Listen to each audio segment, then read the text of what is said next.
got it? Yeah. Great. The Reverend Jackie Hawkins is not feeling well this morning. And so she is not going to be with us.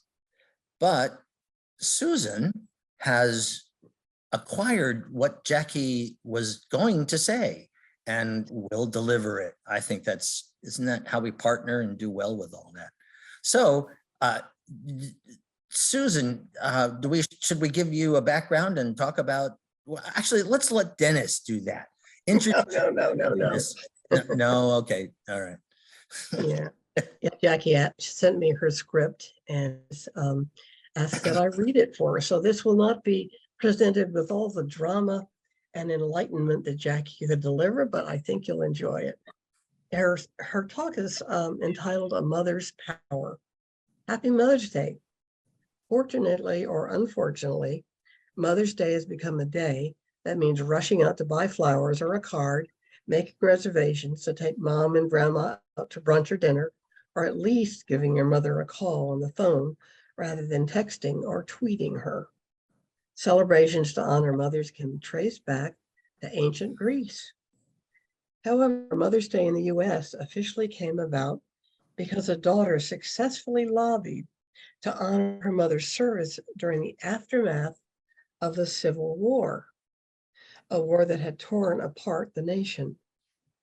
Anne Reeves Jarvis in 1868 organized what she called Mother's Friendship Day. Her mothers gathered with former Union and Confederate soldiers to promote reconciliation. Another early precursor to Mother's Day came from the abolitionist and suffragette Julia Ward Howe, who in 1870 wrote a Mother's Day proclamation, a call to action that asked mothers to unite in promoting world peace.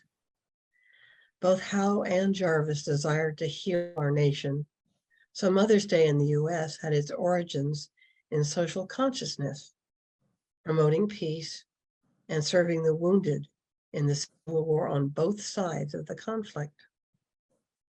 In this sense, one could say that the purpose of Mother's Day is to honor and celebrate selfless service. This day is about giving and receiving of love and honoring those who have given so much to bring harmony into our families and our nation. This is a mother's power. One example of a mother's power that Jackie likes to share is the example of Martin Luther King Jr.'s mother. Her name was Alberta Williams King.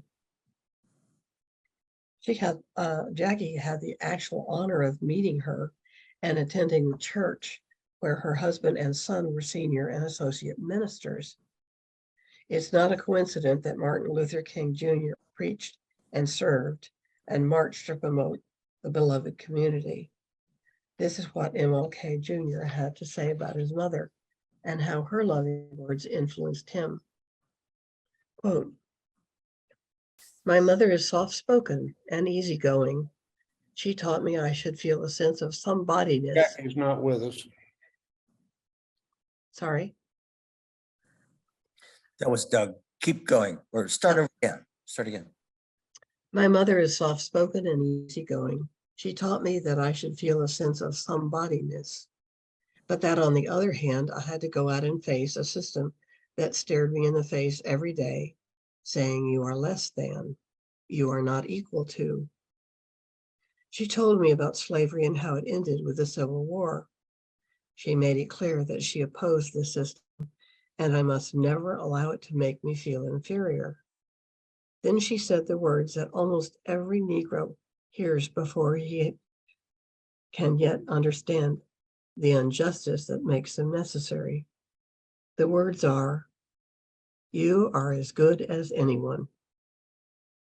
At that time, Mother had no idea that the little boy in her arms would later years be involved in the struggle against the system she was speaking of. Alberta Williams King was a power. She raised 3 children who understood their power and who selflessly shared the power that they nurtured within them. compassionate, protective, caring are all appropriate descriptors of this mother. But these descriptors are not unique to Mrs. King. Erich Fromm, renowned psychoanalyst and philosopher, as well as a popular author of The Art of Loving, once wrote, "Mother's love is peace.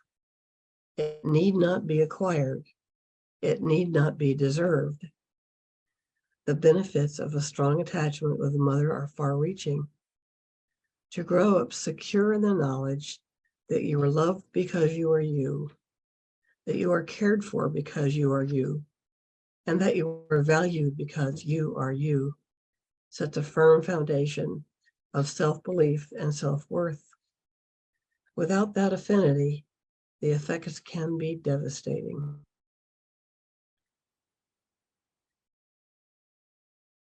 Even though Alberta King was not my biological mother or your biological mother, the firm foundation of self-belief and self-worth she set for her children benefited us all. The word mother suggests compassion, safety, caring, and protection. Demonstrating compassion, love towards a stranger, as well as towards a loved one, is at the core of the original purpose of Mother's Day, to honor and celebrate selfless service and honoring those who have given so much to bring harmony into our families and to our nation. Compassion is a quality, a power that we all possess. Nurturing this quality and expressing this power is part of the work that we all can do. It's a work that is basic to the growth and well-being of every part of ourselves, spirit, mind, and body. This is the work of the divine feminine. The divine feminine is an aspect of our soul. It is inherent in each person, male or female, mother of a child or not. Nurturing the divine feminine within us supports peace and harmony in our relationships, which then extends beyond the personal to the universal. That is mother power. It is universal as well as individual. In addition to love, its qualities are wisdom, justice, beauty, and harmony. To express your divine feminine qualities is to be a mother. We honor these qualities today, and those all who proudly chose to express their mother qualities, their divine feminine qualities today. As amazing as we all are as mothers, some of us seem to be more uniquely amazing than others. One such amazing mother was Irma Bombeck, the journalist, humorist, and author.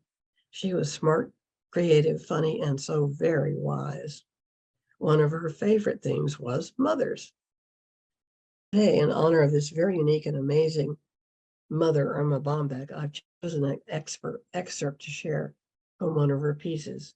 The title is "When God Created Mothers." Okay, here's from Irma. Quote, "When the good Lord was creating mothers, he was into his 6th day of overtime, when the angel appeared and said, 'You're doing a lot of fiddling around this one.'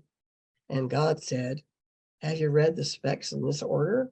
She has to be completely washable, but not plastic, have 180 movable parts, all replaceable, run on black coffee and leftovers, have a lap that disappears when she stands up, a kiss that can cure anything from a broken leg to a disappointed love affair, and 6 pairs of hands.'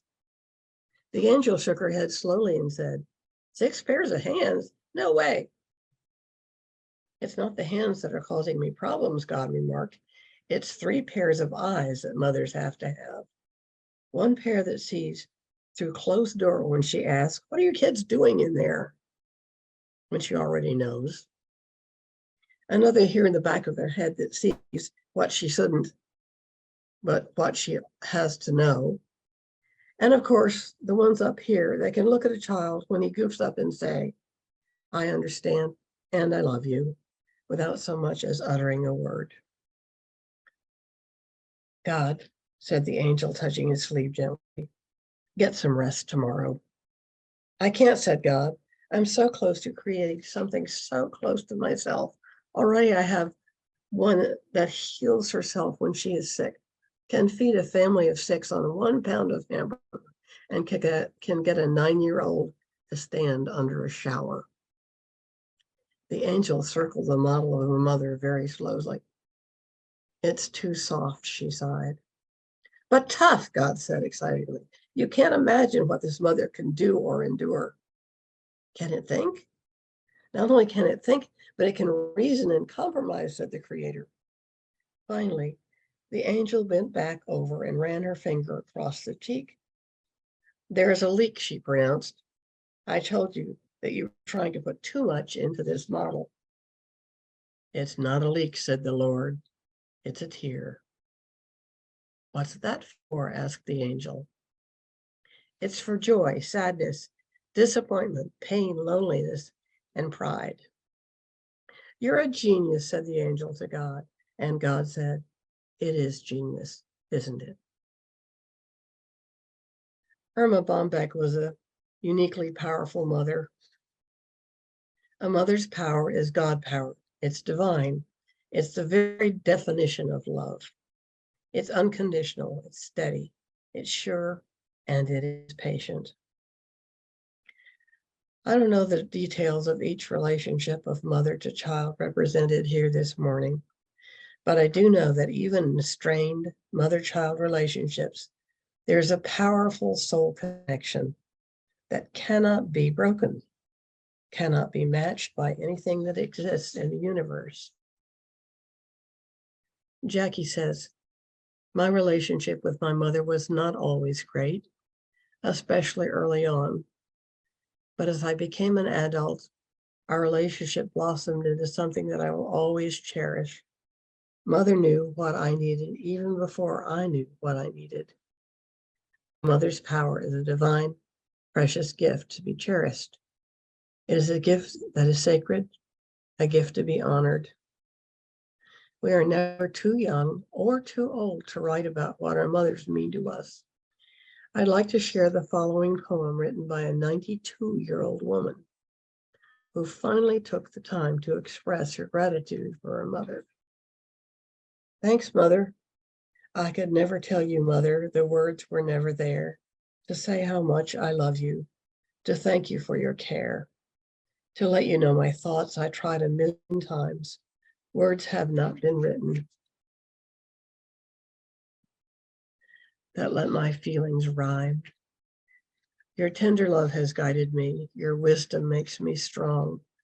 From encouragement, I try again when everything goes wrong. You see, the words are written. They are simple, but so true. Thanks for letting me be me, and thanks for being you.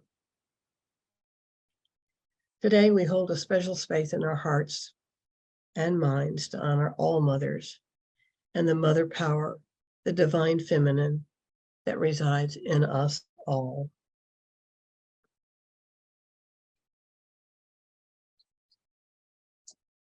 So join me in this affirmation. I'll read it and you can join. I am thankful for my mother. Again, I am thankful for my mother. Jeff, will you do our meditation?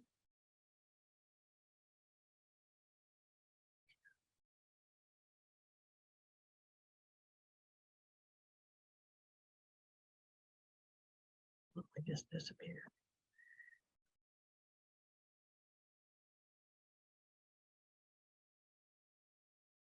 Okay.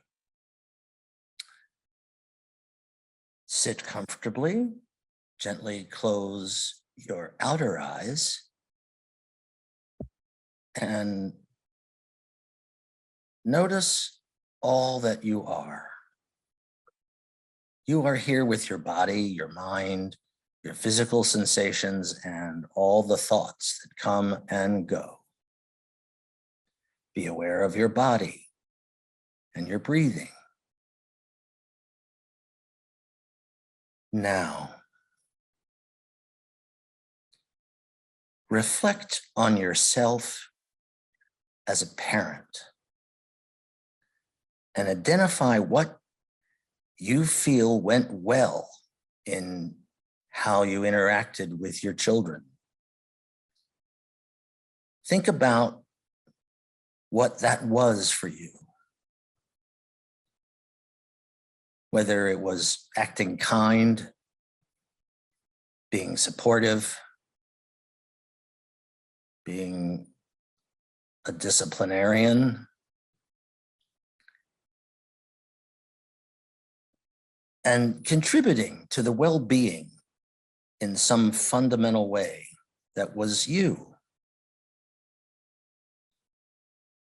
Think about the pride you felt, the sense of appreciation and gratitude that you had for yourself.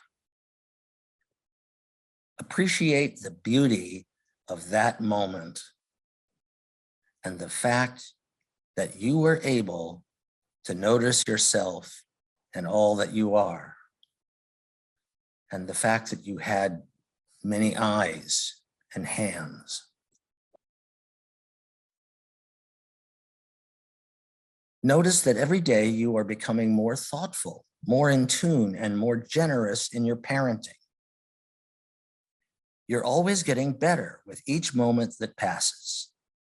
You're an incredible person who holds so much value and love. At your core, you are warm, kind, and loving. Once again, reflect back on your parenting.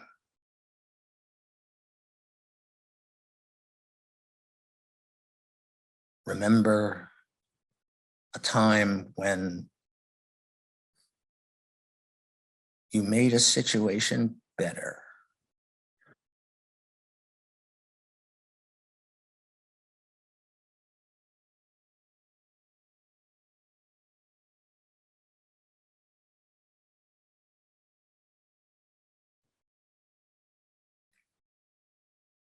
And know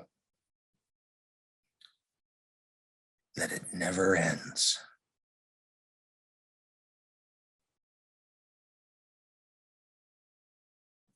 When you care to, open your eyes and come back, and we'll read some more Irma Bombeck.